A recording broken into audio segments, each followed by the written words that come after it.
बेटी का फर्ज। प्रताप अपनी लाडली बेटी नेहा के लिए बेड टी लेकर उसके पास जाता है और अपनी बेटी से कहता है, अरे मेरी प्यारी सी बच्ची, चलो अपना चांद सा मुखड़ा अपने पापा को दिखाओ। तुम्हारे पापा तुम्हारे लिए बेड टी लेकर आ गए हैं। चलो चलो जल्दी उठो बेटा।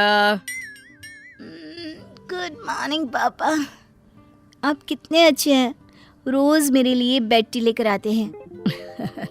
चलो उठो, तुम्हें हॉस्टल भी जाना है ना। पापा कितनी जल्दी छुट्टियां खत्म हो गई, मुझे ना आपको छोड़कर जाने का मन ही नहीं कर रहा। मुझे पता है बेटा, पर पढ़ाई सबसे पहले। चलो अब जल्दी से उठो, नहीं तो लेट हो जाओगी। और जल्दी से अपनी चाय खत्म करके रेडी होकर नीचे आ जाओ।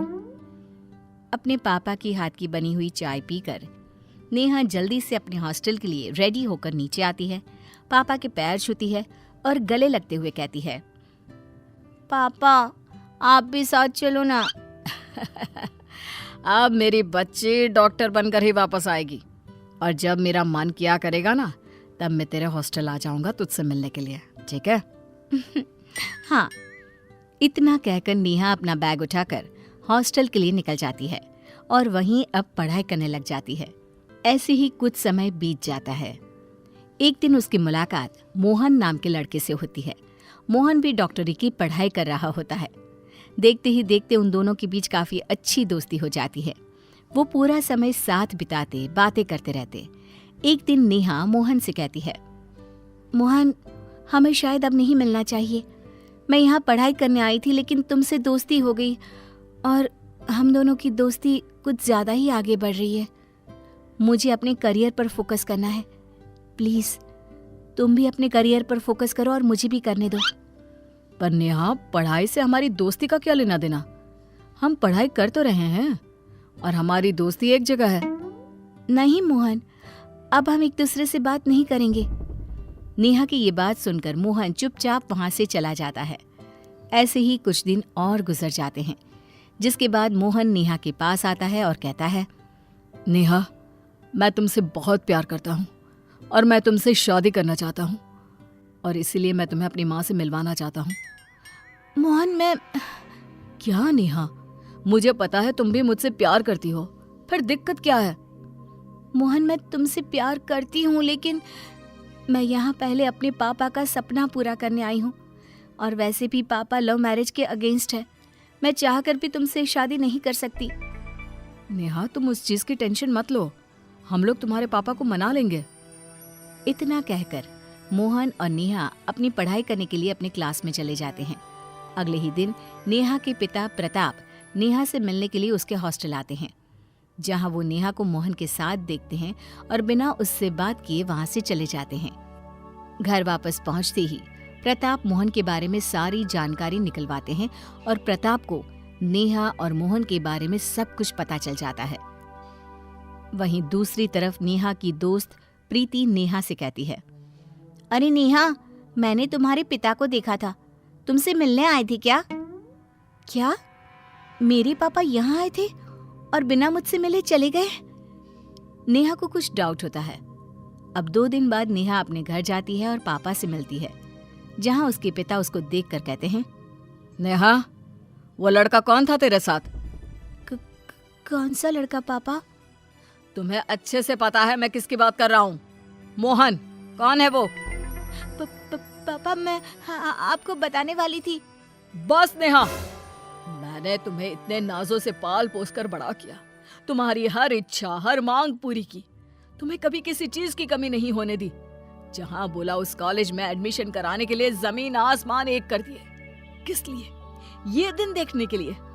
अच्छा हुआ आज तेरी माँ जिंदा नहीं है, अगर वो आज जिंदा होती तो जीते जी मर जाती। काश भगवान, मैं भी ये दिन देखने से पहले मर ही जाता। इतना बोलते ही प्रताप अपने दिल पर हाथ रखकर जमीन पर गिरकर बेहोश हो जाते हैं। नेहा अपने पिताजी की ये हालत देखकर जल्दी से हॉस्पिटल लेकर जाती है, जहां डॉक्टर उसे बताते हैं कि उसके पिताजी को दिल का दौरा पड़ा है। ये सुनकर नेहा हक्की बक्की रह जाती है। ये मैंने क्या कर दिया? आज मेरी वजह से पापा जिंदगी और मौत के बीच पहुंच गए। पापा ने माँ और पिता दोनों का फर्ज अच्छे से निभाया और मैं एक अच्छी बेटी भी नहीं बन पाई। अब मैं एक बेटी होने का फर्ज निभाऊंगी। मैं अपना करियर बनाऊंगी और पापा के सपनों को पूरा करूंगी। नेहा अपने पिता प्रताप के पास जाती है। कुछ देर बाद प्रताप को भी होश आ जाता है और नेहा अपने पिता से कहती है, पापा, मुझे माफ कर दीजिए। मैं आपसे बहुत प्यार करती हूँ और मैं आपको खोना नहीं चाहती। मैं वही करूँगी जो आप चाहोगे। मैं सिर्फ और सिर्फ अपनी पढ़ाई पर ध्यान दूंगी और एक बहुत बड़ी डॉक्टर बनकर दिखाऊंगी। आपको मुझ पर नाज होगा। ये सुनकर प्रताप नेहा को गले से लगा लेता है। इसी तरह 5 साल बीत जाते हैं।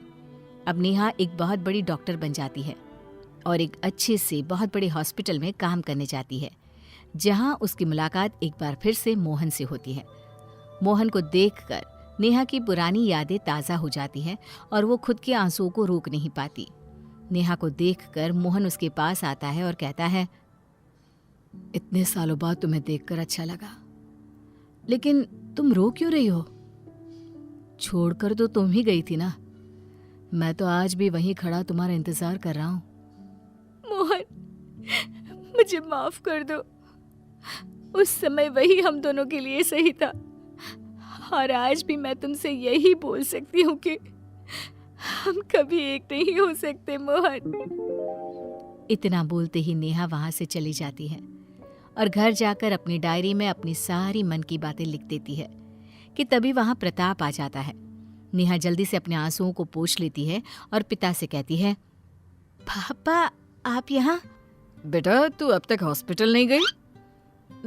मैं हॉस्पिटल गई थी पापा, लेकिन कुछ काम याद आ गया इसलिए मैं आ गई। अच्छा, मैं चलती हूँ। ये बोलकर नेहा वहां से चली जाती है। प्रताप अपनी बेटी की डायरी पढ़ लेता है, जिसके अगले ही दिन वो नेहा की शादी की बात शुरू कर देता है। नेहा भी अपने पापा की खुशी के लिए एक बार भी बिना कोई सवाल किए या लड़के की फोटो देखे बिना शादी के लिए हामी भर देती है। दिन बीतते हैं और शादी हो जाती है। अभी तक भी नेहा ने अपने पति का चेहरा नहीं देखा होता। शादी के बाद ससुराल पहुंचकर जब नेहा अपने कमरे में जाती है तो वहां मोहन को देख हैरान रह जाती है। तुम यहाँ क्या कर रहे हो? मुझे कुछ समझ में नहीं आ रहा। ये तुम्हारा घर है? कहीं मेरी शादी तुम्हारे भाई से तो नहीं होगी? मेरा कोई भाई नहीं है नेहा, और रही बात शादी की तो वो मेरी हुई है तुमसे। क्या? ये कैसे हो गया? जिस तरह तुमने अपनी बेटी होने का फर्ज निभाया, उसी तरह जब तुम्हारे पिताजी को पता चला कि हम दोनों आज भी एक दूसरे से कितना प्यार करते हैं, तो वो हमारे प्यार के आगे झुक गए और खुद आकर उन्होंने ये रिश्ता पक्का कर दिया और हम दोनों की शादी करवा दी। और तुम्हें कुछ भी नहीं बताने के लिए उनसे मैंने ही कहा था। क्यों, लग गया ना झटका? जिसके बाद नेहा और मोहन हंसने लगते हैं और अब नेहा अपने ससुराल में अपने पति और सास के साथ खुशी खुशी रहने लगती है। प्रताप भी अपनी बेटी की खुशी में खुश रहते हैं।